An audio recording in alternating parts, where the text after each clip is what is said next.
Okay, आज आपण answer रायटिंगचा हा पहिला दिवस सुरू करतोय म्हणजे लिहिण्याचा. ओके, इथे प्रॅक्टिसचा. आणि हा दर सोमवारचा प्रोग्राम आहे. दर सोमवारी आपण ह्याच वेळेला असंच फॉर्मॅटमध्ये भेटायचं. म्हणून तुमचे पहिले 5 मिनिट घेतो, जेणेकरून नेक्स्ट सोमवारपासून तुम्ही आलं की तुमचं काम सुरू करू शकता. ह्यामध्ये ह्या प्रोग्राममध्ये आपण आन्सर्स, त्याची रायटिंग प्रॅक्टिस, जे डिस्कशन्स, हे सगळं काही कंडक्ट करतोय. आणि दिलेल्या ठराविक टॉपिक्सवर जे प्रत्येक वीकच्या शेवटी डिक्लेअर केलं जाईल की पुढच्या वीकला काय, ह्याच्यावर आपण 5 क्वेश्चन्स घेणार आहोत. ओके, 5 क्वेश्चन्स, काही 20 मार्काचे, काही 10 मार्काचे. आणि ह्या 5 क्वेश्चन्सपैकी कुठलेही 3 तुम्हाला लिहिणं इथे कंपल्सरी आहे इथे. Okay, as a practice. आणि ह्या 3 क्वेश्चन्स लिहायला तुम्हाला मी पहिला पाऊण तास देत जाईल. ठीक आहे, तर 3 ते 3:45 हा तुमचा वेळ असेल. Okay, you have to write the 3 questions जे तुम्हाला 5 पैकी चॉईस करता येतील. आणि त्यातला एक 20 मार्काचा मस्ट असेल. ओके, एक 20 मार्काचा मस्ट आहे. 10 वाले 3 उचलतात नंतर, तर एक 20 मार्काचा मस्ट आहे, बाकी तुमची चॉईस. Okay, you may add as you wish. मग पाऊण तास संपला की पुढचा जो 1.25 तास उरतो, त्या 1.25 तासामध्ये आपण सगळ्या 5 क्वेश्चन्सचं एक्सप्लेनेशन द्यायचं, इन्क्लुडिंग इट्स स्ट्रक्चर, की काय स्ट्रक्चर असेल. And वरून you are suggested, you are asked to, you are requested to read all these model answers जे तुम्ही आधीच वाचून आले असाल नक्कीच बऱ्यापैकी, है ना. तर तुम्ही ते आधी वाचा किंवा नंतर वाचा, युअर चॉईस. पहिले काही दिवस 1-2 सोमवार तुम्ही आधी अभ्यास करून आले तरी चालेल त्या प्रश्नांचा. तुमच्या डोकं लावलेलं स्ट्रक्चर तुम्ही तयार केलेलं, and then you write here, असं पण चालेल. It's all completely about learning the answer writing skills. तर नेक्स्ट सोमवारी डायरेक्टली तुम्ही आले की ही फाईल उघडी असेल किंवा ते ग्रुपवर ऑलरेडी पडलेले असेल, तुम्ही 3 ते 3:45 तुमच्या आन्सर रायटिंगचं काम सुरू करायचं. आणि मी 3:45 बरोबर एक्सप्लेनेशनचं काम सुरू करायचं. Okay everyone, so best of luck and start writing. मी तुमच्यामध्येच असेल आणि 3:45 वाजता इथंच असेल मी. तर 3:45 वाजता मी तुम्हाला एक्झॅक्टली एक्सप्लेनेशनसाठी स्टेजमध्ये घेऊन जाईल. Okay, so start writing. Best of luck everyone.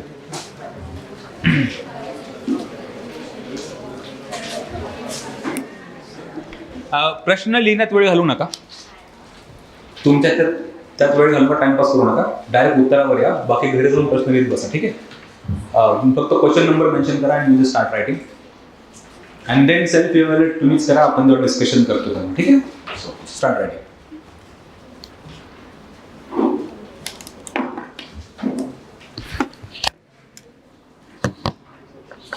He file ग्रुपवर आहे, सो जरी पेजवर सरकायची गरज पडली तर you can refer the group also. Okay, एक छोटंसं करेक्शन पहिल्या प्रश्नाचं आहे की अभ्यास करा, ह्याच्याऐवजी you may mention the word परीक्षण करा. You may mention. ओके, परीक्षण करा. आता आपण तिथं स्ट्रक्चर सोडूया, है ना. And just try to correct your answers की काय होत आहे. अँड ऑफकोर्स तुझं प्रत्येक म्हणजे मी सांगितलेलं स्ट्रक्चरला पण इम्प्रुव्हमेंटचा स्कोप असेल. आत्ता एवढं चेक करा की काही मेजर गडबड तर होत नाही आहे. ओके, तर अशी एकदा स्ट्रक्चरिंग चेक करा. मी थोडा कंटेंट पण सांगण्याचा प्रयत्न करेन. अँड कंटेंट ऑलरेडी थोडंसं आपल्याकडे आहेच त्या नोटमध्ये आणि मॉडेल आन्सरमध्ये. बाकी कुठं काय लिहायचं हे तुम्हाला आयडिया आली की तुम्हाला लिहायला सोपं जाईल. जे लिमिट करता येत नाही ना स्पेस, ते तो लिमिटचं आपण लगेच सोल्युशन काढू शकतो की इतकंच लिहायचं, इथं लिहायचं, हे आपण आधीच ठरवून दिलं पाहिजे की ह्याच्या पलीकडे आपल्याला जायचं नाही, ह्या जागेच्या पलीकडे. तर म्हणून आपण स्ट्रक्चरिंग पण डिझाईन करू की त्याची की कुठं कुठे काय काय घ्यायला पाहिजे होतं, किती वेळात ते किती स्पेसमध्ये संपायला पाहिजे. Just a second. Question number 1 घेतो मी. ओके, लिंग, वंशीयता किंवा वांशिकता आणि वंश यांचा सामाजिक स्तरीकरणातील प्रमुख आयाम म्हणून एक त्यांचं परीक्षण करा, मूल्यांकन करा. ह्या टाईपमध्ये तो प्रश्न होता, अभ्यास करा. आणि इंग्लिशमध्ये तर होतं की examine gender, ethnicity and race as the major dimensions of social stratification. Okay, हा सरळ एक स्ट्रेट फॉरवर्ड क्वेश्चन होता आणि हा क्वेश्चन 10 मार्काला होता, म्हणून तुम्हाला खूप काही जास्त विशेष त्याबद्दल भरभरून लिहायची गरज नव्हती. ओके, हा 10 मार्काचा क्वेश्चन आहे आणि त्याच्यामध्ये 3 सब पार्ट पण आहेत 10 मार्कामध्ये. क्वेश्चन नंबर 1 आणि 3 सब पार्ट आहेत स्ट्रेट फॉरवर्ड. आपण हे लक्षात घेऊया की हे 3ही सब पार्ट लिहायला आपल्याकडे कंटेंट भरपूर आहे दॅन स्पेस. म्हणून आपण ट्राय करू की तुमचं इंट्रोडक्शन आणि कन्क्लुजन एकदम स्मॉल ठेवा, व्हेरी कन्साइज ठेवा, की ज्यांना आपल्याला बॉडीमध्ये जास्त जागा मिळेल. तर ही मॅनेजमेंटची पण सुरुवात, जेव्हा आपल्याला बॉडीत कंटेंट कमी पडणार असं वाटतं तेव्हा इंट्रोडक्शन्स आणि कन्क्लुजन स्प्रेड करायचे, कळतंय? आणि जेव्हा बॉडीमध्ये आपल्याला जागा भरपूर लागणार असेल तर इंट्रो आणि कन्क्लुजन एकदम दाबून द्यायचे, ठीक आहे? किंवा की 2 किंवा 3 lines enough, that's it, that's it. 2 किंवा 3 लाईन्स इथेच तुमचं कन्क्लुजन संपायचं. 5-5, 6-6 लाईन्स मध्ये इंट्रोडक्शन कन्क्लुजनवर जाऊ नका. जे 3 सबपार्ट तुम्हाला लिहायचे, एक लिंगभाव किंवा लैंगिक लिंगभाव आधारित तुमचं स्तरीकरण, दुसरं तुम्हाला लिहायचं आहे वांशिकता, ओके, ॲथनिसिटी त्याला आपण म्हणतो, थर्ड कोणी इंग्लिश मिडियमचं आहे, ओके चल, देन थर्ड वंश और रेस. हा तुम्हाला हे लिहायचं आहे की ह्या 3 डायमेन्शन्सवर तुम्हाला बोलायचं आहे. आणि ह्या पूर्ण बॉडीमध्ये सरळ सरळ 3 भाग करायचे, म्हणून स्प्रेड व्हायची गरजच नाहीये. तुम्ही सरळ की इथे तुमच्या नजरेत तो भरलेला पाहिजे की 1, ओके, एक, दुसरा इथे संपेल आणि तिसरा इथून सुरू होईल. तर पहिला पार्ट, दुसरा पार्ट आणि तिसरा part, that's it. Yes ma'am. Sir जसं तुम्ही आता बोलले मेन बॉडीमध्ये आपल्याला कंटेंट जास्त घ्यायचं असेल तर इंट्रो आणि कन्क्लुजन आपलं स्मॉल असलं पाहिजे. मग मे बी असं झालं की त्या लाईन्स लिहिताना काही मेन लाईन्स आहेत ना मिस आउट झालं तर मार्क्सवर काही परिणाम होतो? नक्कीच नाही करायचं. मिस आउट तर नाही करायचं, right? Miss out in sense की तुम्हाला जे इम्पॉर्टंट आहे इंट्रोडक्शन मध्ये लिहिणं ते मिस करणं म्हणजे न लिहिण्यासारखंच आहे. म्हणजे तेच मुद्दे सुटेच पॉईंट आहेत. हां, आता बघा की हे 3 टॉपिक जे आहेत, ह्या 3 टॉपिक बद्दल इथे लिहिण्यात सध्या पॉईंट वाटत नाही, कारण त्याला आपल्याला सेपरेटली लिहायचं असतं, ओके? तर मी काय केलं असतं, सरळ सरळ सामाजिक स्तरीकरणाला डिफाईन केलं असतं, सिम्पल, ओके? तर सामाजिक स्तरीकरणाची 1-2 लाईन मध्ये वाक्य लिहिले असते, त्यात काहीच मिस होणार नाही. तर सामाजिक स्तरीकरण म्हणजे की बाबा समाजाची उतरंडीप्रमाणे केलेली श्रेणीबद्ध रचना जी ह्या 3 आयामांवर मेजरली होते. बस आपण हे 3 आयाम पण टाकले, स्तरीकरणाची डेफिनेशन पण टाकली. तर इंट्रोडक्शन एकदम क्रिस्प स्मॉल साईज डेफिनेशन घेण्याचा प्रयत्न करूया. आणि मग इथे लिंगभाव आधारित स्तरीकरण, और मी हेडलाईन टाकेल. हेडलाईन्स पण इम्पॉर्टंट आहे, okay? Look at the words they are using, किंवा gender, ethnicity, race as major dimensions of social certification, किंवा लिंगभाव किंवा लिंग, वांशिकता आणि वंश सामाजिक स्तरीकरणातील प्रमुख आयाम. तर मी आयाम त्यांना शब्द वापरलाय, डायमेन्शन त्यांना शब्द वापरलाय. तर मी काय इथे हेडलाईन देईन किंवा पहिली हेडलाईन देईन की लिंगभाव स्तरीकरणाचा एक आयाम, ओके? स्तरीकरणाचा आयाम अशी हेडलाईन देऊन टाकली, ओके? जर still if you want to save the time, तुम्ही हा स्तरीकरणाचा आयाम हा शब्द सुद्धा कट करू शकता, ओके? तर मी लिंगभाव डॅश और लिंगभाव आधारित स्तरीकरण डॅश, ओके, असं घेऊ शकतो. दुसरं वांशिकता, तिसरं वंश. आणि ह्यामध्ये थोडक्यात सांगायचं आहे की लिंगभाव आधारित स्तरीकरण म्हणजे काय, किंवा लिंगभावाच्या आधारावर culturally, socially gender roles differentiate केलेले असतात वगैरे वगैरे. हे थोडक्यात सांगायचं की काय स्त्री पुरुष असमानता असते, आणि काही एक्झाम्पल्स किंवा स्टॅटिस्टिक्स देऊन इथे मेन्शन करायचं. वन मोर पॉइंट तुम्ही जो नोटीस नक्कीच केला असेल, त्यांचा जो कमांड होती ती एक्झामाइन होती. कमांड काय? एक्झामाइन. कमांड ही एक्झामाइन आहे, याचा अर्थ असतो परीक्षण करा, मूल्यांकन करा, ओके? मे बी तुम्हाला हा एक्झामाइन शब्दाचा अर्थ नेमका माहित असावा. जीएसच्या वेळी तुम्ही कधी आन्सर रायटिंगच्या वेळी जर मी कधी बोललो असेल समर्पण, तर मला पण आठवत नाही आता किती महिन्यांपूर्वी झालं असेल की नाही झालं हे पण मला नाही आठवत आहे, पण झालं होतं ना. मी प्रत्येक कमांड्सला समर्पण तुमच्यावर लागेल माझं समर्पण. त्यावेळी मी तुम्हाला कमांड्सवर बोलेल की प्रत्येक शब्दाचा एक मिनिंग आहे, ओके? एक वेगळा मिनिंग आहे. ॲनालाइज, एक्झामाइन, प्रत्येक शब्दाला अर्थ आहेत आणि त्याच्यामुळं तुमचं उत्तराचा कंटेंट बदलत चालतं, ओके? कंटेंट बदलतो, स्ट्रक्चर बदलतात. एक्झामाइन आणि क्रिटिकल एक्झामाइन मधला फरक काय, ओके? ह्यात खूप मेजर पॉईंट्स आहेत की यू मस्ट डिस्कस ऑल. मग तुम्ही सांगा मला की एक्झामाइनचा अर्थ काय, किंवा एक्झामाइन मध्ये काय करणं एक्सपेक्टेड आपल्याला. ह्या एक्झामाइन जेव्हा शब्द येतो तेव्हा तुमच्या आर्ग्युमेंट्सला काय, लक्षात घ्या मी काय बोलतोय, केअरफुली लक्षात घ्या, डोक्यात ठेवायचं आहे. तुमच्या आर्ग्युमेंट्सला आकड्यांनी तुम्हाला आकडे, रिपोर्ट्स ह्यांना त्याला प्रूफ, त्याला पुरावे द्यायचे असतात. एक्झामाइनचा अर्थ असतो की स्टॅटिस्टिक्स मेन्शन करणं आवश्यक असतं, काही रिपोर्ट्स मेन्शन करणं आवश्यक असतं, काही आकडे मेन्शन करणं असतं, ऑब्जेक्टिव्ह फॅक्ट्सना त्याला जस्टिफाय करायचं असतं. ओके, सो एक्झामाइनचा अर्थ असतो जे काही तुमची आर्ग्युमेंट असेल त्या आर्ग्युमेंटला justify with objective facts. Justify with objective facts. Objective facts कुठल्या कुठल्या ऑब्जेक्टिव्ह फॅक्ट्स, जसं की आकडेवारी, स्टॅटिस्टिक्स, ओके, काही कमिटीचे रिपोर्ट्स असतील तर, एटसेट्रा एटसेट्रा.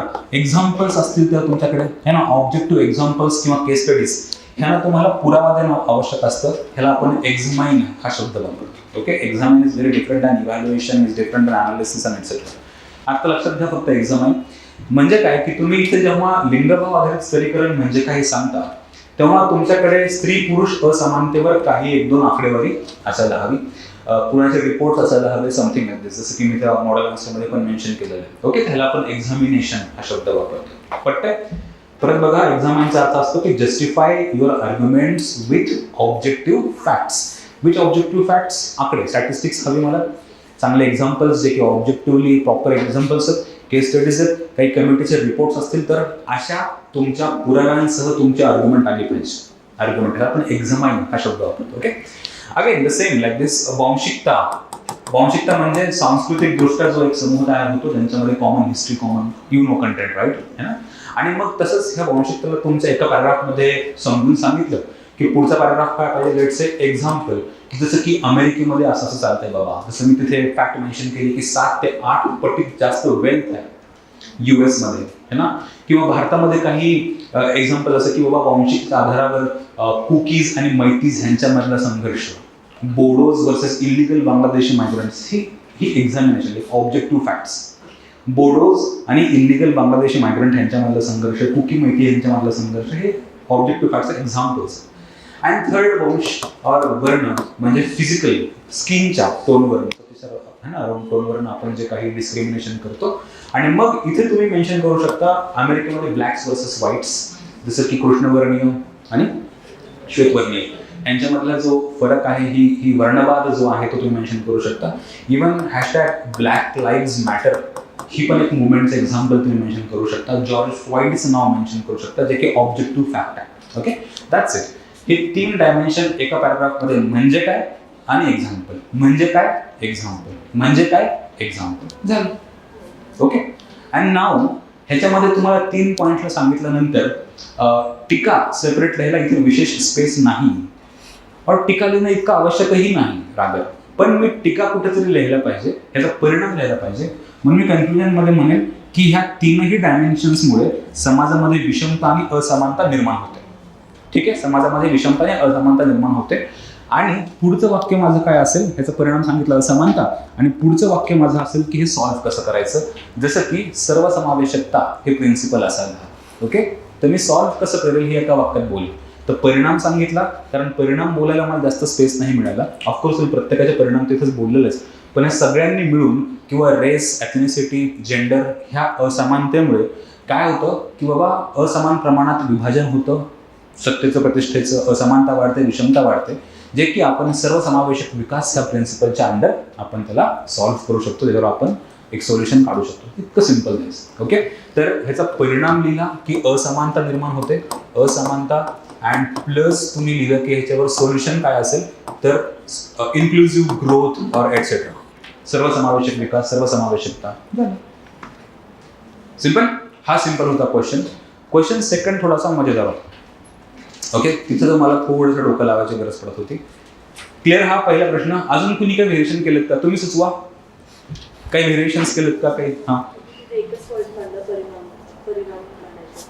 तर तुम्ही लिंग म्हणजे काय आणि उदाहरण 1-2 ओळी आणि परिणाम, प्रत्येकाला म्हणजे प्रत्येकाचे परिणाम दिले. काय हरकत नाही, काय हरकत. मग चांगलं आहे. मग तुम्हाला जर सेपरेटली एका वाक्यात परिणाम काय काय तुम्ही डायरेक्टली कन्क्लुजन सोल्युशन देऊ शकता की हे समानता कशी कमी करायची.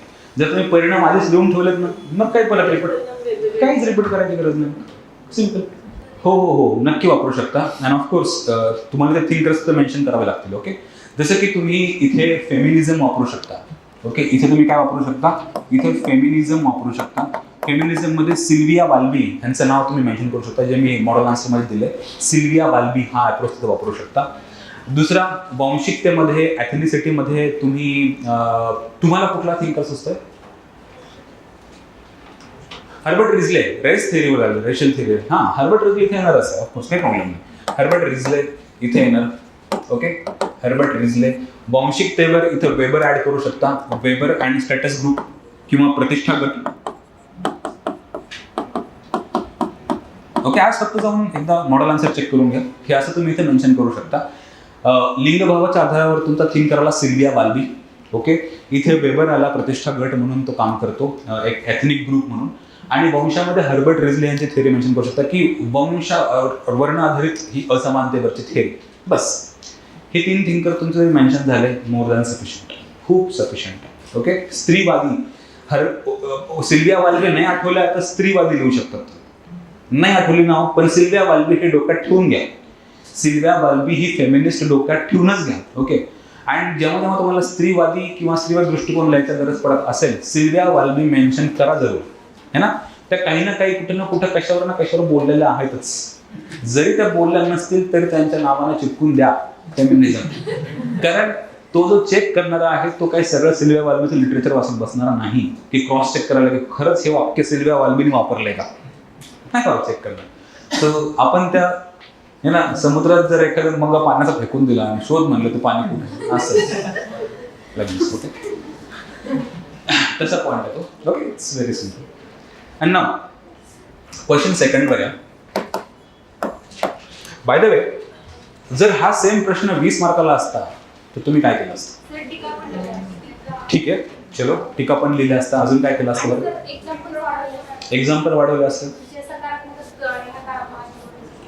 चलो ठीक आहे, अजून काय केलं असतं बरं? कन्फ्युजन आणि इंट्रो पण वाढवलं असतं. कन्फ्युजन आणि इंट्रो पण वाढवलं असतं. तुम्ही सगळं बाकीचं वाढवलं असतं पण मेन कंटेंट इथं वाढवलं नसतं.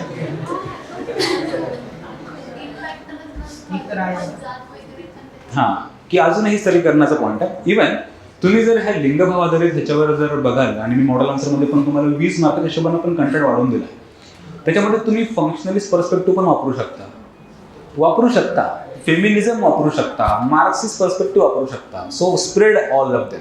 प्रत्येकाला थोडं वाढवत चालायचं है ना, कंटेंट वाढवायचं.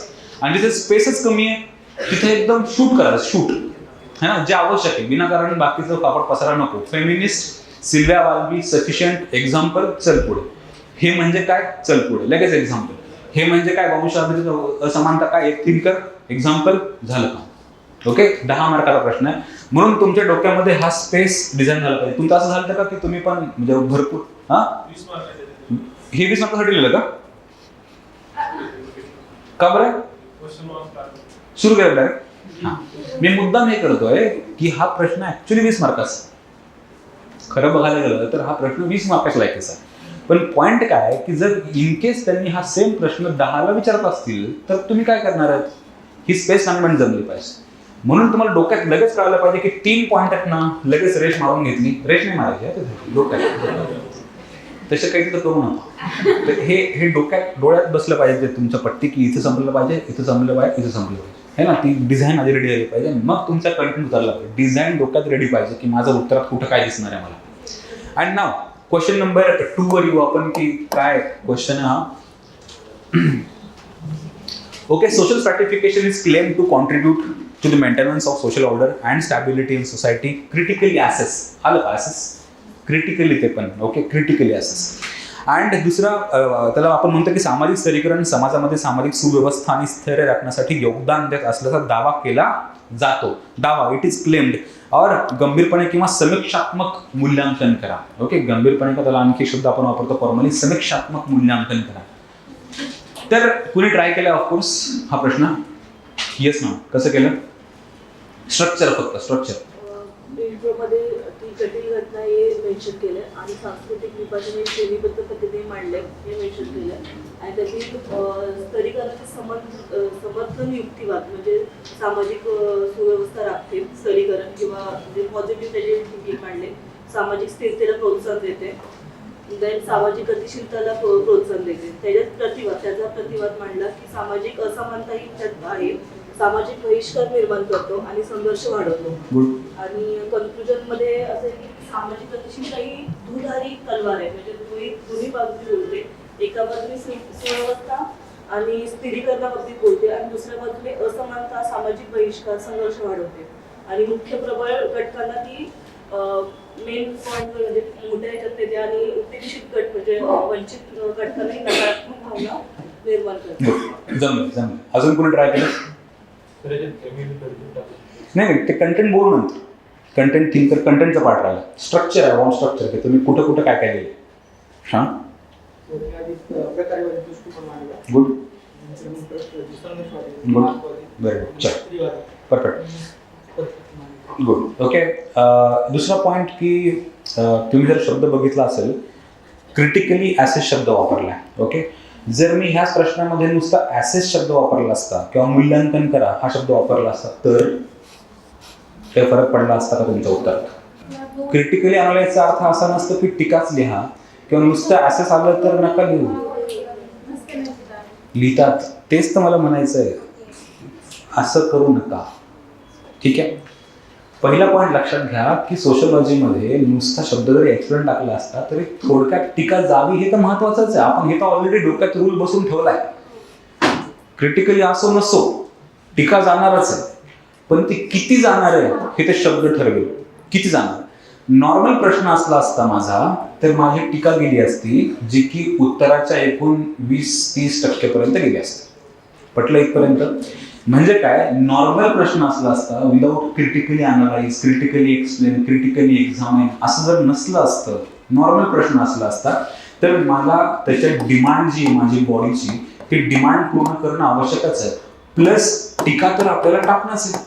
फक्त ही टीका जी आहे ती 2-3 पॉईंट मध्ये असेल फक्त, थोडक्यात राईट. जेव्हा क्रिटिकली ऍड होतो शब्द तेव्हा त्या आर्ग्युमेंट जे असते, लक्षात घ्या पुन्हा एकदा की जो प्रश्न विचारला आहे त्याला तोंडावर पाडायचं असतं, उलट जास्त बोलायचं असतं. परत बघा मी काय म्हणतोय, उलट जास्त बोलायचं, तोंडावर पाडायचं असतं. जसं की जो आर्ग्युमेंट प्रश्नामधली काय की असा दावा केला जातो की समाजामध्ये सामाजिक स्तरीकरण हे सुव्यवस्था आणि स्थैर्य राखतं. आर्ग्युमेंट ही राईट. तर जेव्हा क्रिटिकली हा शब्द येतो तेव्हा जे आर्ग्युमेंट काय लक्षात घ्या, परत आर्ग्युमेंट अशी आहे की सामाजिक स्तरीकरण काय करतं, समाजामध्ये स्थैर्य अँड सुव्यवस्था राखतं असं ते म्हणतं. अँड जेव्हा परत केअरफुली क्रिटिकली असा शब्द ऍड होईल तेव्हा ह्याच आर्ग्युमेंटला निगेट करायचं असतं. ओके, ह्याला उलट पाडायचं असतं. म्हणजे 30% ते 40% फेवरमध्ये बोलायचं, ह्याच्या फेवरमध्ये, पण 60 ते 70% ह्याच्या उलट बोलायचं, अगेन्स्ट बोलायचं. काय? अगेन्स्ट बोलायचं. पट्ट मी काय म्हणतोय, हिंदी डोक्यात ठेवून घ्या मी काय म्हणतोय. ओके, अगेन्स्ट बोलायचं की नाही सामाजिक स्तरीकरण स्थैर्य आणि सुव्यवस्था राखण्यात मदत करत नाही. हे किती पार्ट पाहिजे तुमचं उत्तर? 60 ते 70%. आणि मदत करतं किती पार्ट पाहिजे? 30% पार्ट. ओके, क्लिअर झालं ना, डोक्यात राहील. परत विचारतो तुम्हाला मी, जर मी नुसतं ते शब्द वापरला असता की मूल्यांकन करा, ओके मूल्यांकन करा किंवा असंच करा, असं असलं असतं मूल्यांकनाच्या वेळी, तर त्या जी आर्ग्युमेंट आहे ह्या आर्ग्युमेंटच्या लेट से मी 70%च्या आसपास मी काय म्हणलो असतो, हो काय करते ही स्थैर्य राखते और सुव्यवस्था राखते. 70% मी फेवर मध्ये बोललो असतो, कशाच्या? माझ्या प्रश्नाच्या फेवर मध्ये बोललो असतो. क्लिअर? आणि जवळजवळ 25-30%च्या आसपास मी काय बोललो असतो, त्याच्यावर टीका केली असती, अगेन्स्ट बोललो असतो, टीका केली असती. आणि जेव्हा मी हाच क्वेश्चन जर मी शब्द म्हणजे माझी कमांड बदलली, कमांड काय? क्रिटिकली मूल्यांकन करा, क्रिटिकली और समीक्षात्मक मूल्यांकन करा, जेव्हा मी हा शब्द वापरेल तेव्हा त्या सेम आर्ग्युमेंटमध्ये मी फक्त 30 ते 40% काय बोलेल? फेवर मध्ये बोलेल, मॅक्सिमम 40% फेवर मध्ये बोलेल. आणि जवळजवळ 60 ते 70% मी कुठं जाईल? त्याच्या अगेन्स्ट. समजलं की शब्द कमांड बदलली की तुमचं स्ट्रक्चर बदललं, कमांड बदलला स्ट्रक्चर बदललं. Okay, clear? म्हणून कमांड जर लक्षात ठेवायचं की त्यांनी विचारलं काय. जर तुम्हाला आता बरेचदा आपण मेन्स संपल्यानंतर पोरं अशा उड्या मारत बाहेर खुश भारी मग थोडी बोलल्या विशेष नाही, महाराष्ट्र केटर म्हणणार मेसेज निघत नाही. ह्याचं कारण याचं कारण काय होतं की दे फील की आपण चांगलं लिहिलंय, बट प्रॉब्लेम होतो मार्क का पडत नाही, you are not meeting the demand of the question. त्यांनी विचारलंय हे, तुम्ही लिहितात हे, और त्यांनी विचारलं हे, तुम्ही लिहायला लागले हे. म्हणजे त्यांना सरळ सरळ पॉईंट जातोय की तुम्हाला मी विचारलेला प्रश्नच कळत नसेल तर तुम्ही काय कलेक्टर बनणार. कळतं मी काम, तुम्हाला कमांडच कळत नाहीये आणि तुमचं ब्युरोक्रेसीमधलं काम काय असणार आहे, you have to follow the command.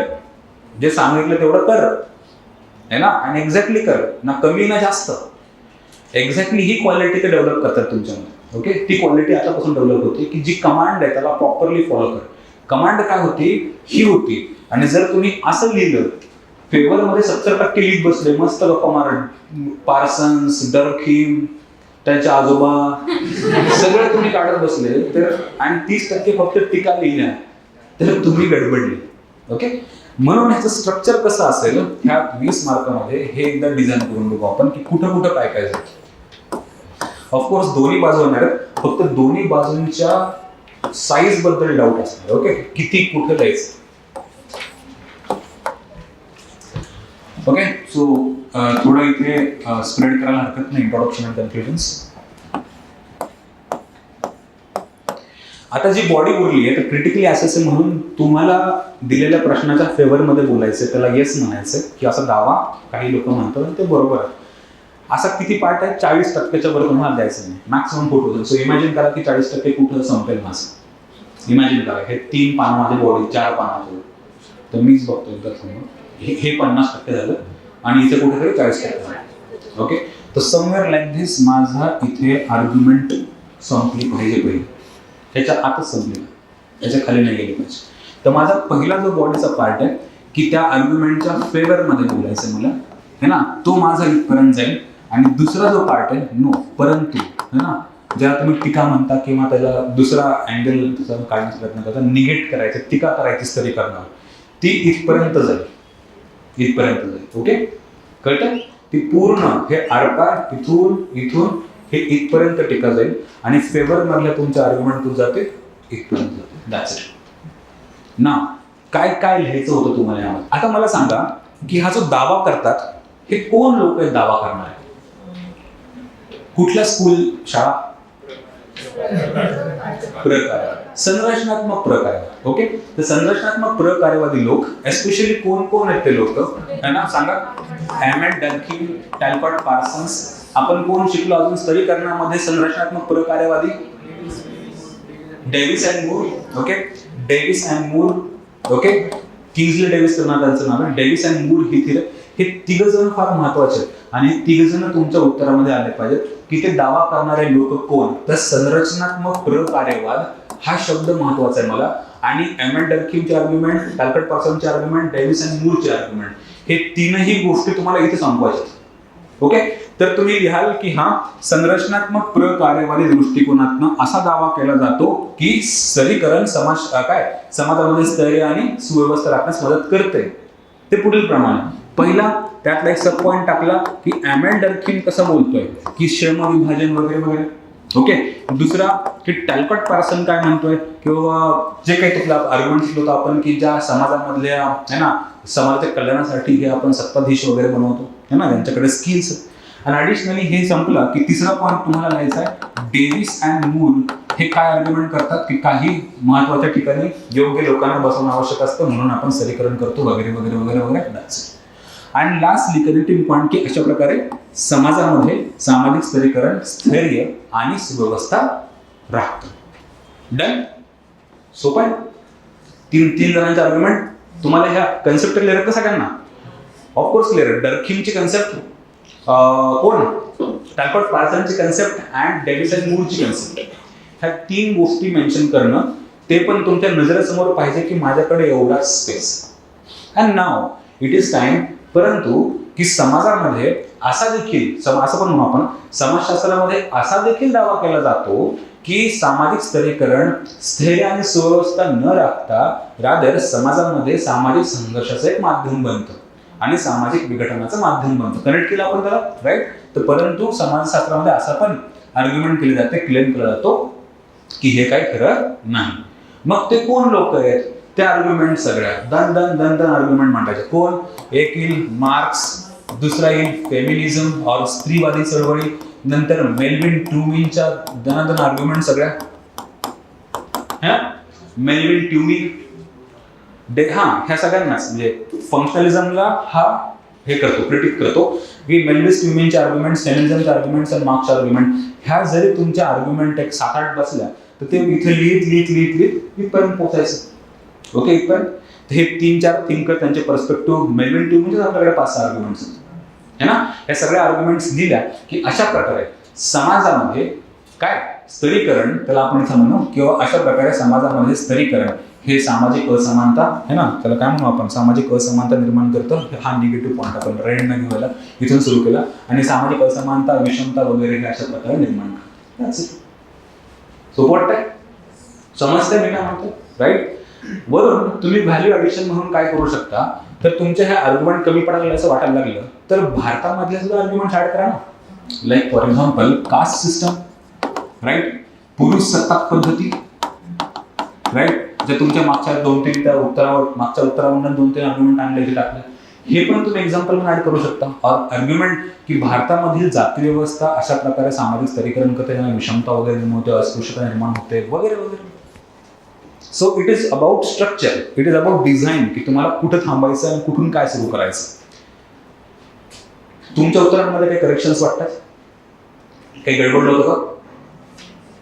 कसं केलं तुम्ही?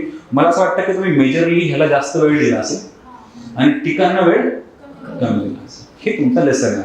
That's why it was a question number 2. Yes, हा मी बोलतो त्याच्यावर. पण बॉडीमध्ये तुम्हाला काही अजून, राईट? सो जेव्हा क्रिटिकली शब्द येईल, राईट, तेव्हा लक्षात घ्यायचं की त्या दिलेल्या प्रश्नाला, त्या आर्ग्युमेंटला कशावर पाडायचं? त्याला तोंडावर पाडायचं, उलट पाडायचं, त्याला उलट करायचं. म्हणजे काय की जास्त आर्ग्युमेंट तुमच्या कशावर पाहिजेत? अगेन्स्ट पाहिजेत आणि 30% आर्ग्युमेंट्स फेवरमध्ये पाहिजेत. एक क्वेश्चन आहे, आता क्वेश्चनला पॉझिटिव्ह अँगल आहे, म्हणजे सुरुवातीसाठी कोणतं होतं, पण जर पुढे क्रिटिकली लिहिले त्याच्यामुळे आपण ते निगेटिव्ह मध्ये पण लिहितो, असं आहे का? म्हणजे फक्त ते पुढच्या ह्याच्यावर डिपेंड करतं, कमांडवर डिपेंड करतं. त्याला आपण कमांड म्हणतो. म्हणजे एक्झॅक्टली मुद्दा काय याच्यावर, म्हणजे ते शेवटी टीकात्मक परीक्षण करावं वगैरे. तुमच्याकडनं ते काय एक्सपेक्ट करतात, हे तुम्हाला काय माहिती हे ते नाही बोलत. मी जे विचारलंय ते सांग.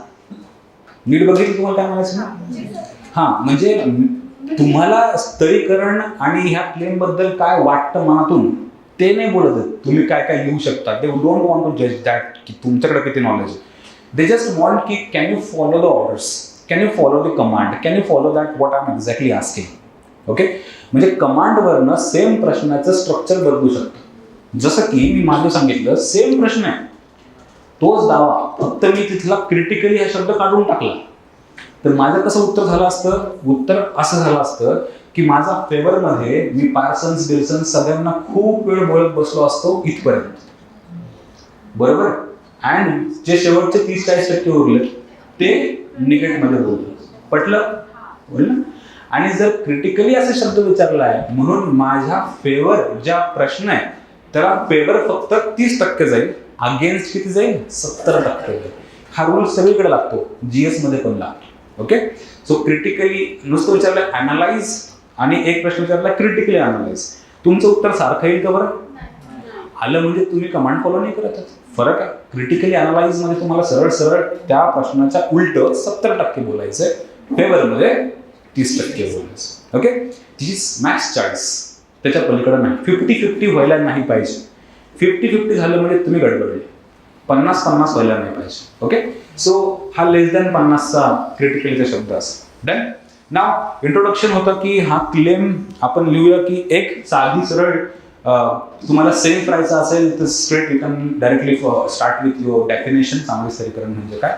और मी काय केलं असतं किंवा ह्या प्रश्नाला त्या 2 पर्स्पेक्टिव्ह आधी सांगून टाकले असते की कोण फेवर करतं आणि कोण अगेन्स्ट मध्ये. त्याला कळालं असतं की हा पुढे अगेन्स्ट मध्ये पण बोलणार. फॉर एक्झाम्पल की सामाजिक स्तरीकरण समाजामध्ये स्थैर्य आणि सुव्यवस्था राखतं असा दावा समाजशास्त्रामध्ये संरचनात्मक प्रकाराच्या दृष्टिकोनातून केला जातो, परंतु ह्याशी संघर्षवादी सिद्धांत असहमत आहे. फुल स्टॉप.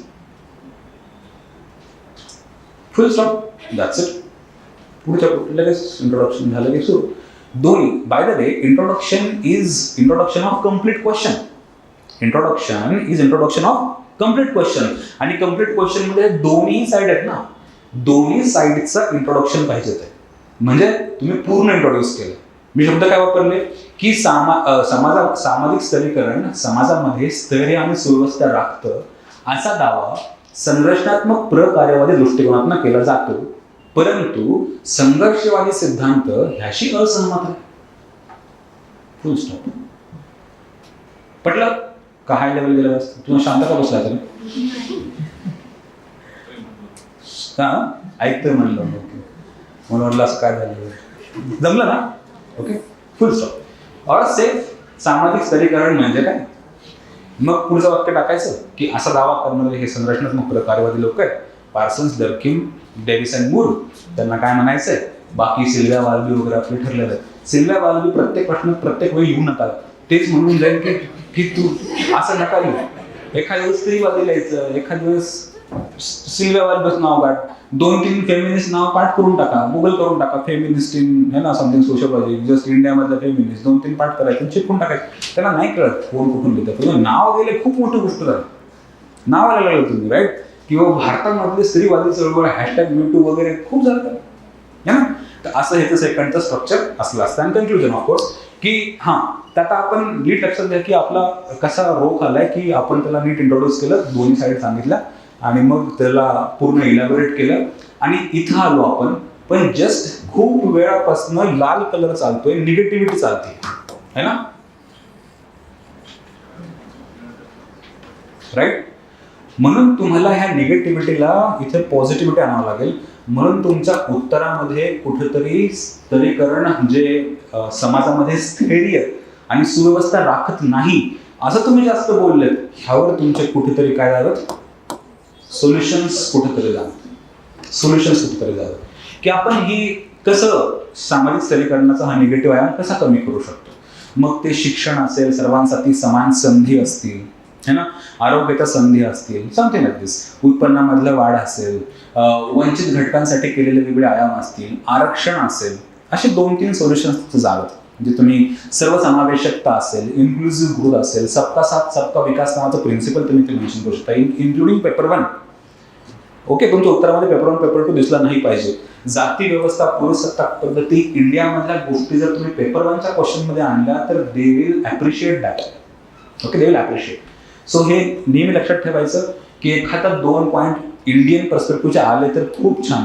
आणि कन्क्लुजनमध्ये पण भारतामध्ये हे सांगू शकतो आपण त्याला की भारतात काय चाललं हे पण सांगू शकतो कन्क्लुजनमध्ये की बघा, भारत सरकारनं हे एफर्ट्स घेतलं आणि अशा प्रकारे सामाजिक स्तरीकरणामुळे होणारी अस्थिरता आणि असुव्यवस्था जे काय असेल ते आपण दूर करतोय ह्या माध्यमातून. जसं की आरक्षण है ना, आरक्षणाचा मुद्दा घेऊ शकतो आपण, बेटी बचाओ बेटी पढाओ, किंवा मेरिट बेस्ड है ना सिस्टम UPSC एटसेट्रा की जी असमानता कमी करते. बस पटतंय, right?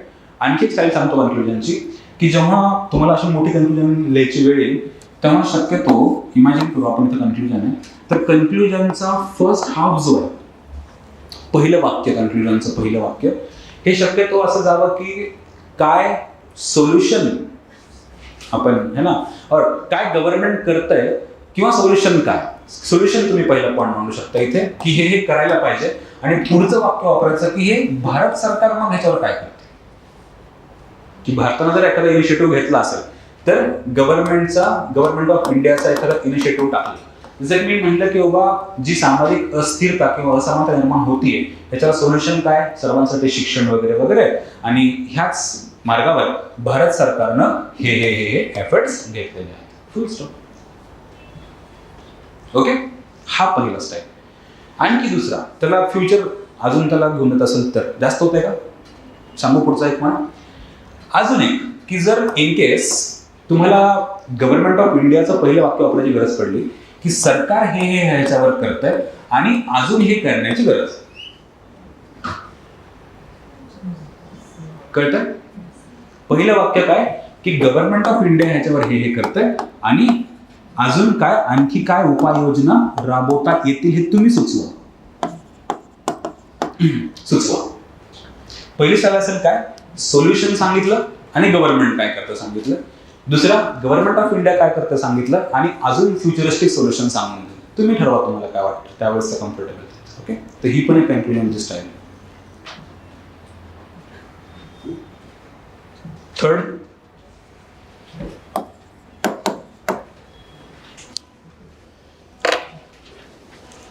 explain the concept of social mobility and describe with suitable illustrations how education and social mobility are related to each other. हा आपण ते डिस्कस पण केला आय थिंक है ना.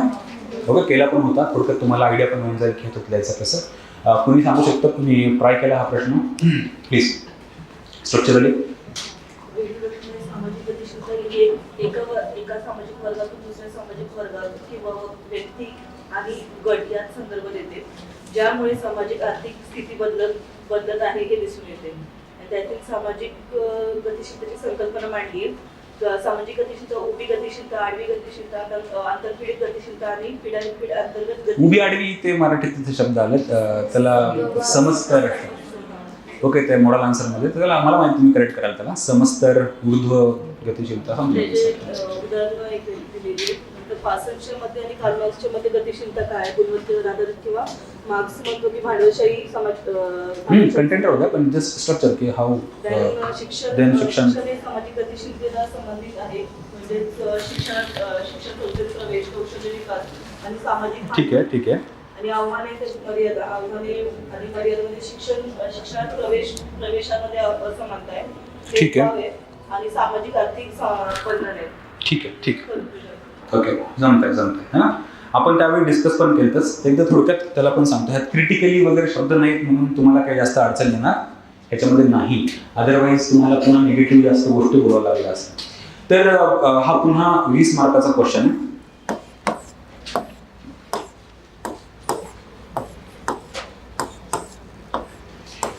हे का महत्वाचं आहे, डिझाईन्स तुमच्या डोक्यामध्ये हे पहिल्या 10 सेकंदात रेडी झालं पाहिजे. हळूहळू प्रॅक्टिस नव्हते. प्रश्न वाचला की डोळ्यात तुमची इमेज रेडी झाली पाहिजे की कुठं काय असणार. हे काढत बसण्याची तुम्हाला नंतर गरज नाही पडणार. आधी तुम्ही 50-100 क्वेश्चन असे तयार करा. प्रॅक्टिस करायच्या ह्या प्रश्न अशी स्ट्रक्चरची कुठं काय जाईल.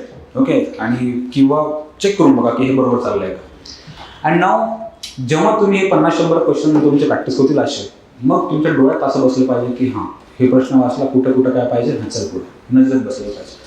नाव इथे त्यांनी दिलं की सोशल मोबिलिटीवर हा प्रश्न आहे आणि शिक्षणाशी संबंधित आहे. चला इंट्रोडक्शनसाठी स्पेस सोडू. Okay, again conclusion. आणि त्यांनी सरळ विचारलं की पहिला तर फर्स्ट पार्ट आहे की explain the concept of social mobility. Explain करा. ऑफकोर्स आपण हा पूर्ण जो पार्ट आहे सोशल मोबिलिटी म्हणजे काय ह्याला मी व्यवस्थित जागा देईल किंवा सोशल मोबिलिटी मे बी हा फर्स्ट पेज मी त्याला डेडिकेट करायला मला काहीही हरकत नाही. First page to the max somewhere like here. इथे कुठेतरी मॅक्सिमम संपवावं. पहिल्या पानात संपलं तरी चालतं. ओके, तर सामाजिक काय ते गतिशीलता.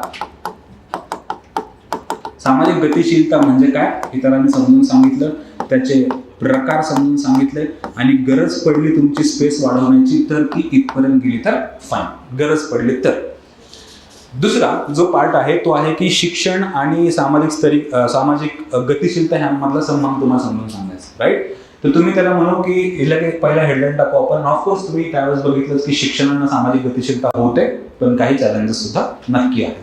तर लगेच आता जो पुढचा पार्ट उरला आहे हे डोळ्यासमोर आणायचं आहे. किती पानं उरले आणि किती स्पेसमध्ये मी चॅलेंज लिहिणं अपेक्षित आहे आणि किती स्पेसमध्ये मी त्याला फेवर करणं अपेक्षित आहे, अगेन्स्ट अँड फेवर.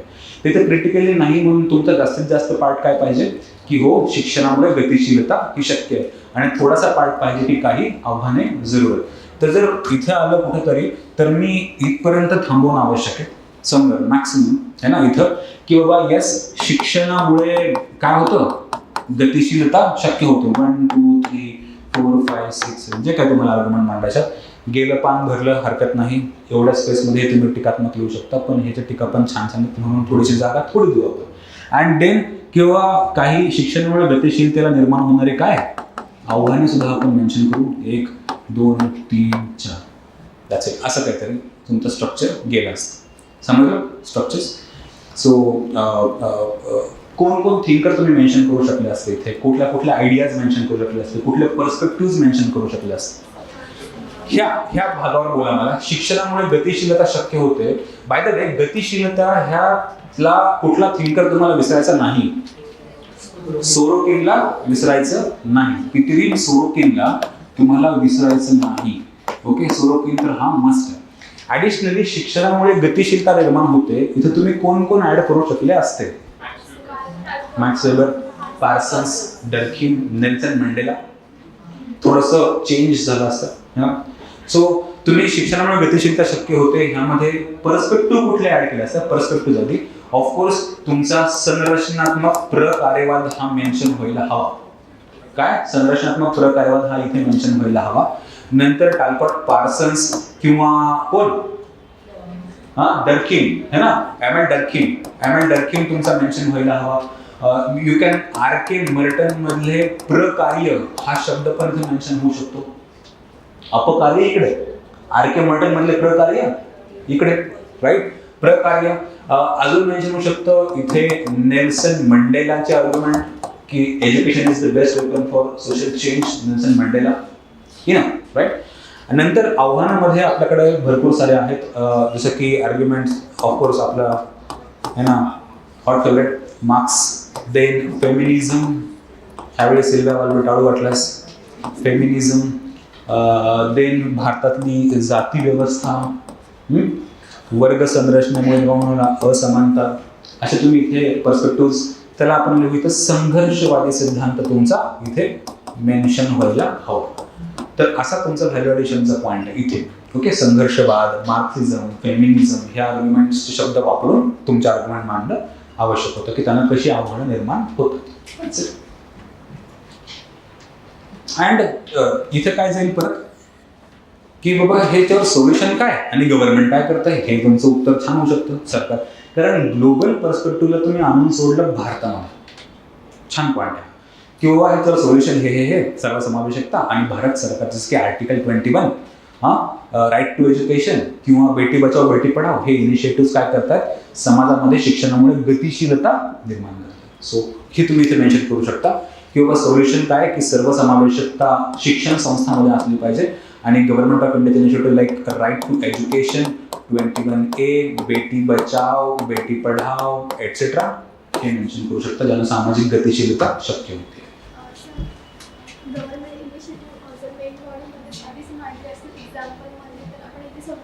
हां, जर तुम्ही आधी मांडले असते तर व्हेरी गुड, काहीच प्रॉब्लेम नाही है ना. तुम्ही किंवा त्यांना कसं होतंय तर मग तुम्ही त्यावेळेस स्टाईल काय करू शकता, जी मागे सांगितली स्टाईल काय होते किंवा ह्यावर भारत सरकार असं करतं किंवा सरकारच्या ऐवजी आता भारतावर येऊ नका प्रत्येक वेळी, तुम्ही म्हणू शकता ग्लोबल लेवलला, कारण प्रश्न हा ग्लोबल आहे. तर आपण मग इथे वाटल्यास लिहूया की SDG हा आहे ह्याच्यासाठी सस्टेनेबल डेव्हलपमेंट गोल आणि अजून जगभरामध्ये काय करण्याची गरज, बस. ओके, अजून काय करण्याचं, त्याला उपाय सुचवा. तर government of India, sustainable development goals, UNESCO, United nations अशा ग्लोबल लेवलला जाण्याचा प्रयत्न करायचा. ओके, व्हेरिएशन्स ठेवायचे. प्रत्येक वेळेला तुम्ही ही स्टाईल वापरली गव्हर्नमेंट ऑफ इंडिया तर तिथे अडचण होऊ शकते. सो व्हेरिएशन्स देण्याचा प्रयत्न करतो आपण. ओके, ना क्वेश्चन 4 काय होता हा? प्रभावी जाती, प्रबळ जाती. आणि तो म्हणतो की what are the features of M N. Srinivas concept of dominant caste and how effective it is to understand today's reality. इथपर्यंत पोहोचला का तुम्ही? कोणी लिहिलं dominant caste? Okay, let me know. 1959 साली त्यांनी dominant caste of in Rampur या संकल्पना ती मांडली. सामाजिक आर्थिक राजकीय शक्ती वापरणाऱ्या गटाला त्यांनी सूचित केलंय.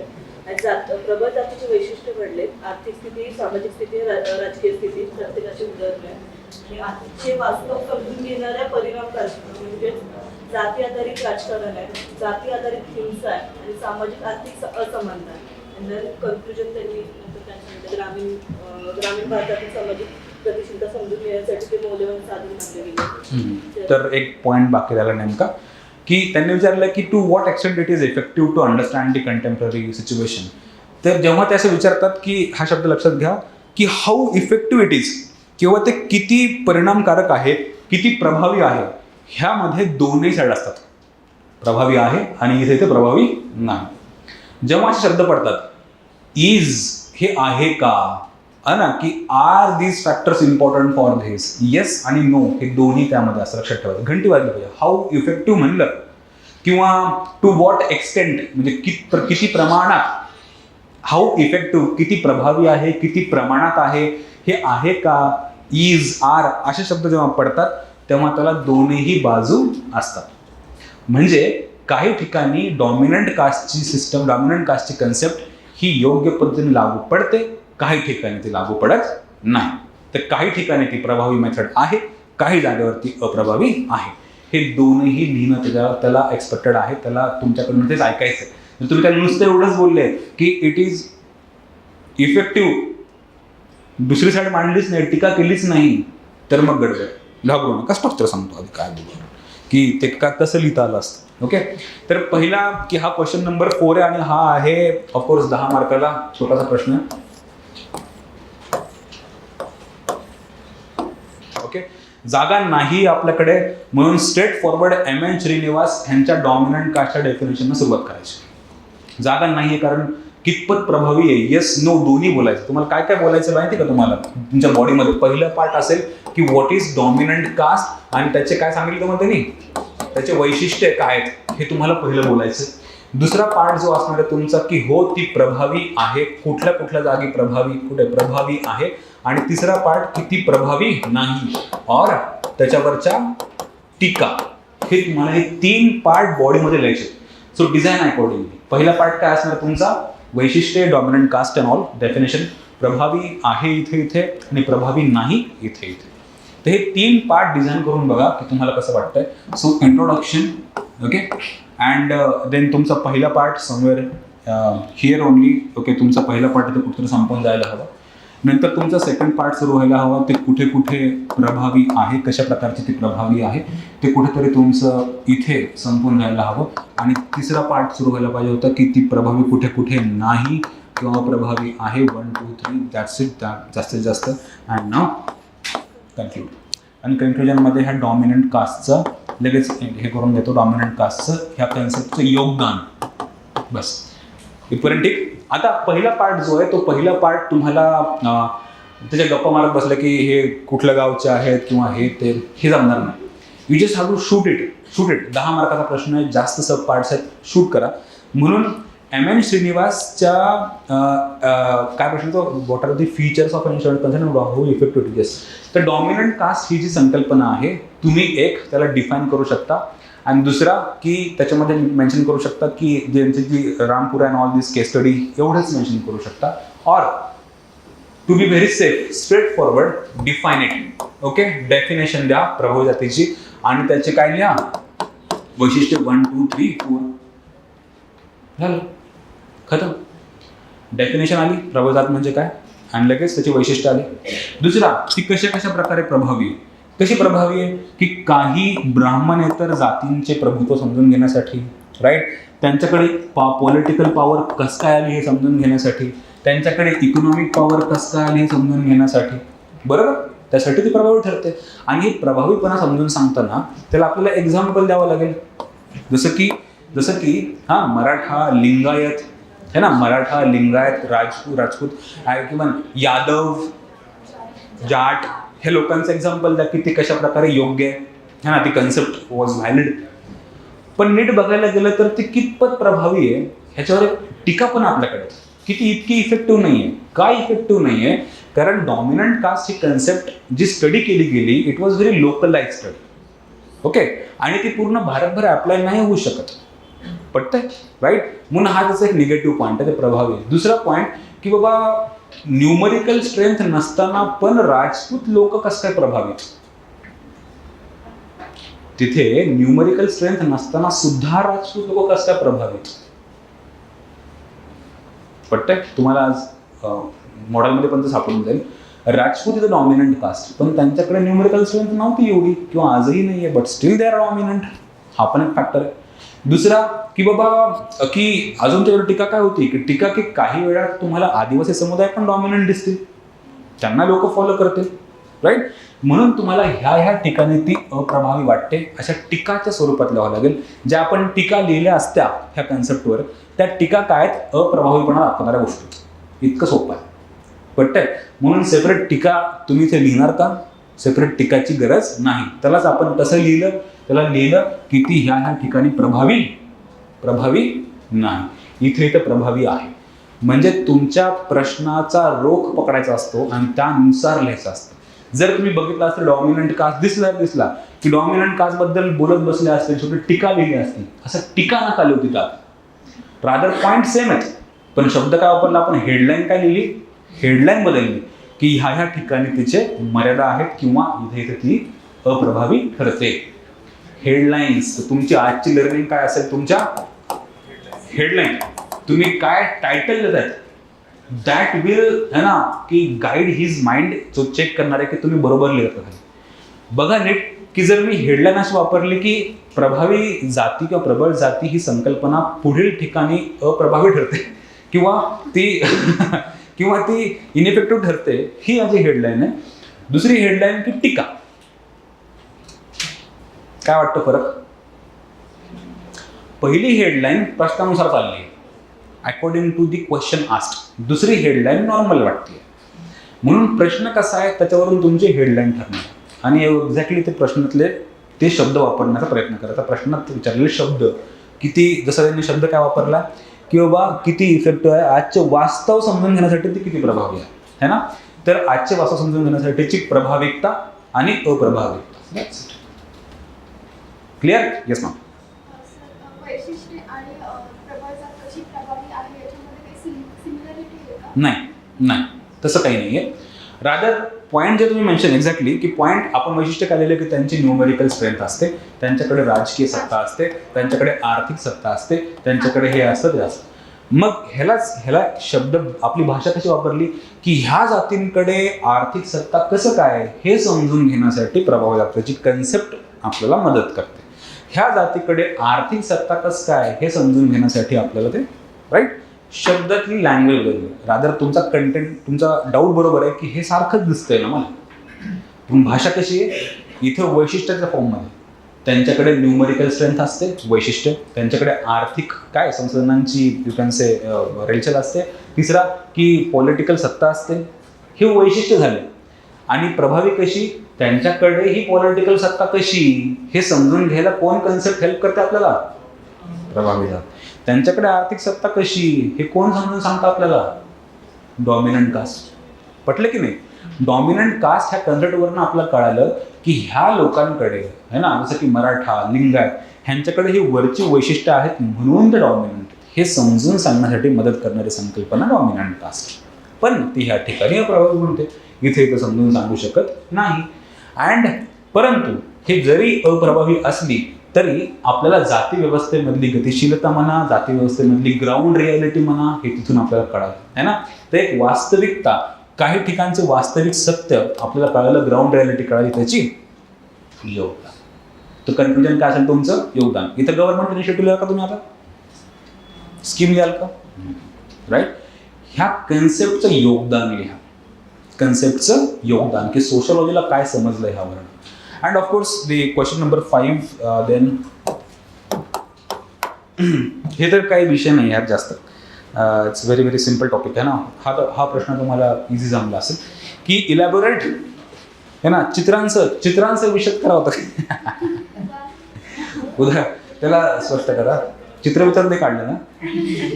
हां, elaborate on the changing nature of the caste system with suitable illustrations, right? The suitable illustrations उदाहरणासहित त्याला जरा असं बेटर समजून सांगास त्याला म्हणायचं होतं. मी त्याला पुढचं जर नीट करेक्ट करून आणेल तर बेटर इलिस्ट्रेशन्स म्हणजे एक्झाम्पल्स द्या, चित्र काढू नका. डिलॅबोरेट ऑन जाती व्यवस्थेचे बदलते रूप चित्रांसह विशद करा. सो लेट्स टॉक अबाउट दिस की ह्यामध्ये पुन्हा 10 मार्क आहेत आणि सोशलॉजीमध्ये ह्या मेन बॉडीमध्ये आपल्याला जो मेजर पार्ट आहे तो कशावर आहे? जाती व्यवस्थेमधलं कशावर? बदलत्या चित्रावर. अँड की चेंजेस और त्याच्यातले बदल किंवा परिवर्तन हा आपला मेजर पार्ट आहे. पण ऑफकोर्स तुम्हाला हे पण बोलावं लागेल की तरीही काही पारंपरिक रूपं अजूनही सातत्यामध्ये आहेत. तर तुमचा दुसरा पार्ट पण बॉडीमध्ये असायला पाहिजे होता की जाती व्यवस्थेमध्ये सातत्य देखील आहे. बदल तर होत आहेत पण सातत्य पण आहे. तर हे जे बदल आहेत हे जवळजवळ कुठेतरी 80-70% आहे ना, 70 ते 80%, आणि हे सातत्य एक 20 ते 30% तुमचं जायला पाहिजे. जर हा 10 मार्काचा प्रश्न आहे तर मी सरळ डायरेक्टली शूट करेल. माझं जास्त स्पेस नाही आहे, कारण मी शूट करेल तर माझा पहिला असेल की बाबा ह्यातले काय बदल. ओके, अँड इथं माझं कन्क्लुजन आहे, आणि पूर्ण बॉडीच्या 70 ते 80% म्हणजे समवेअर लाईक इथे कुठेतरी माझा हा बदल संपला पाहिजे, आणि माझा सेकंड पार्ट सुरू झाला पाहिजे की स्टील परंतु काही सातत्य सुद्धा आहेत. 1 2 3 1 2 3 4 5 6 समथिंग लाईक दिस. पटलं? ओके. अँड हे बदल समजून सांगताना त्याचे एखाद 2 फॅक्टर जरी सांगितले की शिक्षणामुळे असं होतंय, रोजगारामुळे असं होतंय, स्थलांतरामुळे होतंय, औद्योगिकरणामुळे, शहरीकरणामुळे हे परिवर्तन होत आहे. आणि ह्याचं तुम्ही इंट्रोडक्शन काय केलं असतं बरं? डिफाईन केलं असतं. जाती व्यवस्थेची डेफिनेशन दिली असतं. जाती व्यवस्था म्हणजे काय सांगितलं असतं, सातत्य हे सांगितलं असतं. नाव टेल मी की तुम्ही ह्याला कन्क्लूड कसं केलं असतं. तर आपण ह्यावर उपाययोजना देऊ शकलो असतो की अजूनही सातत्य आहे किंवा अजूनही रूप जाती व्यवस्थेची आहेत, तर आपण त्याला एक टाईप होऊ शकला असता की ह्या दोघांचे अनालिसिस लिहू शकला असतो. एक अनालिसिस म्हणजे की जाती व्यवस्थेमध्ये परिवर्तन किंवा बदल होत असले तरी काही प्रमाणात त्याचं सातत्यपूर्ण रूप अजूनही टिकून आहे, म्हणून भारतीय समाजामध्ये जाती व्यवस्थेचं अजून महत्त्व किंवा अस्तित्व टिकून आहे. फुल स्टॉप. हा माझा पहिला कन्क्लुजन. अनालिसिस सांगितलं, मला समराईज करून दिलं की मला काय समजलं उत्तरामध्ये. आहे ना तुम्हाला सगळं राईट? काय समजलं मला? बदल जरी होतात तरी सातत्य आहे, म्हणजे जाती व्यवस्था टिकून आहे. दुसरा टाईप की हे सातत्य जे आहे किंवा निगेटिव्ह फॉर्मचे सातत्य जे आहे ते कमी करण्यासाठी आपण काय करू शकतो, आणि गव्हर्नमेंट काय करत आहे, ऑर गव्हर्नमेंट काय करत आहे, आणि अजून आपण काय आणखी उपाययोजना त्याला आपण सुचवू शकलो असतो. फ्युचर पर्स्पेक्टिव्ह दिलं असतं की अजून पुढे काय करण्याची आपल्याला गरज. झालं. मॅच होत आहे तुमचे स्ट्रक्चर्स. असं जाऊया. हेल्पफुल. फाईन. मॅम बोलताय. हां. बॉडीमध्ये सातत्य जे आहे ते वेगवेगळं सांगितलं, तसं जर आपण आधी पारंपरिक काय होतं आणि त्याच्यात खाली त्याचे बदल केले तर असं होऊ शकतं, बट मला असं वाटतं की जर आपण आधी सातत्य म्हणजे जे विचारले ते डायरेक्टली शूट केलं असतं, काही विशेष त्यात चूक होणार नाहीये. जसं की हे जे आहेत ना, हा जो पॉईंट आहे, त्यांना असं म्हणायचं आहे की आपण हे जे पारंपरिक जाती व्यवस्थेचं रूप आधी लिहिलं असतं आणि मग ह्यातले बदल सांगितले असते. नाही, त्याच पॉईंटमध्ये त्याचे पर्टिक्युलर म्हणजे जसं मार्क्स संघर्षणाचं सिद्धांत ते वगैरे म्हणून त्याच्या खाली त्याचे सोल्युशन डायरेक्टली असे काही. हां, मग ते कसं झालं असतं की तुम्ही बदल आणि सातत्य ह्यांना 50-50 वेटेज दिले. त्याचा अर्थ काय चाललाय की तुम्ही दोघांना 50-50 वेटेज दिलं गेलं असतं. ओके, पण त्यांच्या प्रश्नामधला जो मूळ रोख होता, मूळ त्यांना काय हवंय, मॅक्सिमम तुमच्याकडनं काय हवंय, बदल हवा. जर त्यांनी असं मेन्शन केलं असतं की सातत्य आणि बदल, त्यांचा तो पण एक ट्रॅडिशनल क्वेश्चन आहे की भारतीय समाजातील पारंपरिक जाती व्यवस्थेबद्दल सातत्य आणि बदल ह्यावर टीक लिहा. सातत्य आणि बदल हे दोन्ही विचारलंय तर दोघांनाही समान न्याय गेला असता, 50-50 गेला असता. ह्यांनी सरळ विचारलंय की बदल, तर तुम्हाला कशावर जास्त बोलणं आवश्यक आहे, बदलांवर. थोडा सेकंड डायमेन्शन म्हणून आपण काय केलं, थोडासा त्याला सातत्य पण सांगितलं. So thank you very much everyone. Again we are going to meet on this answer writing session on next Monday, आणि आपण उद्या पुन्हा आपला टॉपिक कंटिन्यू करतो. आज नोट्स मी पाठवून ठेवतो. ओके, नेक्स्ट मंडेला बी सेगमेंट पेपर 2 मधला 1, 3 आणि 4 काय, बी सेगमेंट मधला 1, बी सेगमेंट मधलं 3, बी सेगमेंट मधलं 4, 1, 3, 4, कारण 2 कास्ट सिस्टम आहे, B/2 कास्ट आहे. ओके, कास्टला मायनस करा, तर बी 1, 2, 1, 3, 4, 1, 3, 4 लक्षात घ्या. B 1, 3, 4 मी नोटीस पण टाकेल तशी. तर नेक्स्ट सोमवारी B 1, 3, 4. Thank you very much.